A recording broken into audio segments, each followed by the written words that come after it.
No dia que a gente gravou lá o episódio, bem no comecinho, primeira temporada do EmpreendaCast, você já falava de transformação, que ficou muito latejando assim na minha cabeça. Você falou sobre a Dona Maria, você foi numa empresa falar sobre mobilidade, e a Dona Maria viajava 3 horas para chegar até o local, depois ela viajava mais 3 para voltar até a casa dela, e os caras estavam querendo discutir aquilo. Aí você falou assim, como é que a gente vai transformar algo, como é que a gente vai discutir se a própria Dona Maria que está inserida no contexto não foi transformada ainda pela parada. Você tem muito forte esse lance de transformação contigo, né? De ter um sentido que está sendo feito. Sabe que, cara, eu sempre tive... Essa história da Dona Maria é uma história muito emblemática, né? A gente criou um movimento Somos Todos Dona Maria, depois do que eu vivi com isso. E eu comecei a olhar muito o seu José, seu João, seu Paulo, o seu Joaquim, a Dona Josefina. Comecei a olhar muito esses invisíveis e extraordinários, né? Porque cada vez mais eu entendo... Tanto é que o meu problema com o digital sempre foi esse. Então, quando eu vejo os gurus da internet postando Porsche, mostrando Ilhas Maldivas, os caras andando de jatinho, isso mexe comigo profundamente, assim. E mexe porque eu sei que tem um monte de Dona Maria, seu João, seu José, que é o cara que trabalha de porteiro, que é o cara que tem um carrinho de pipoca, que quando ele é deparado e ele começa a comparar a vida dele com a vida desses caras da internet que ficam lá postando esse mundo fácil de riquezas, de ilha, de Maldivas e de carros importados, eu sinto que cria um vazio existencial nesse seu João, nessa Dona Maria, porque parece que a vida dele não tem sentido e não tem valor.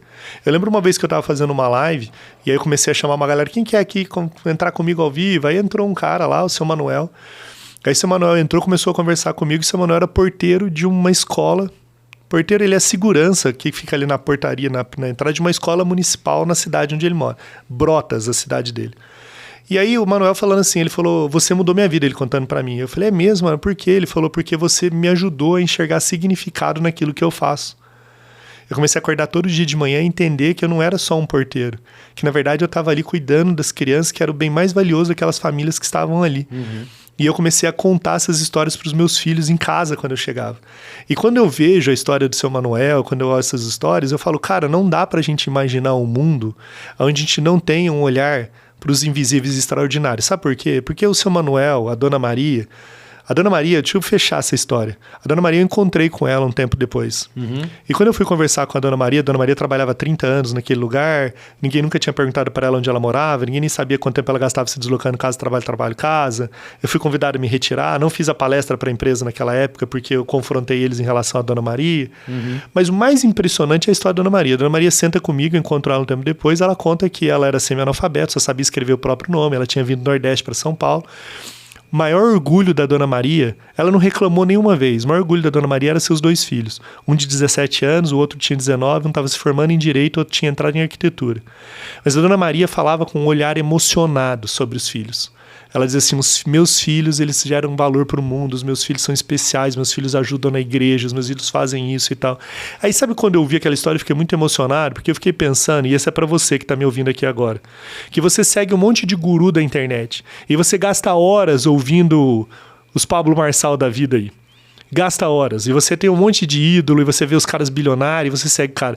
Mas tem um monte de Dona Maria e seu João perto de você, que pagou um preço alto para você estar onde você está agora, e a gente não dá a mesma honra para essas pessoas que a gente fica dando para esses gurus da internet. A gente não gasta nem 1% do tempo e da dedicação que a gente tem ouvindo esses caras lá, enquanto a gente devia estar gastando com pessoas que dedicam a própria vida, dedicaram a própria vida para você chegar lá. Quando eu penso na Dona Maria, eu penso nisso, assim, de alguém que entregou absolutamente tudo que ela tinha. Dona Maria não vai ter um livro escrito, Dona Maria não vai ter um filme escrito, Dona Maria não vai ter um podcast, Dona Maria não vai estar no digital bombando com milhões de seguidores, a Dona Maria vai estar lá. Mas a Dona Maria entregou tudo que ela tinha para que os 2 filhos dela pudessem gerar riqueza para o mundo. Quando eu penso na minha vida como empreendedor, eu penso que o maior empreendedorismo que eu tenho são os meus filhos. Porque se eu falhar com os meus filhos, eu falhei com tudo. Sim. Eu posso montar qualquer negócio mais incrível do mundo, assim, cara, mas se eu não for o melhor pai, se eu não prosperar não no sentido de grana, prosperar no sentido de avançar. Quando a gente olha uma plantinha e a gente vê que ela prosperou, é porque ela cresceu, a planta prosperou. Prosperar é avançar, prosperar é a gente ser melhor cada dia, ser melhor pai, melhor mãe, melhor filho, melhor empreendedor, melhor vendedor.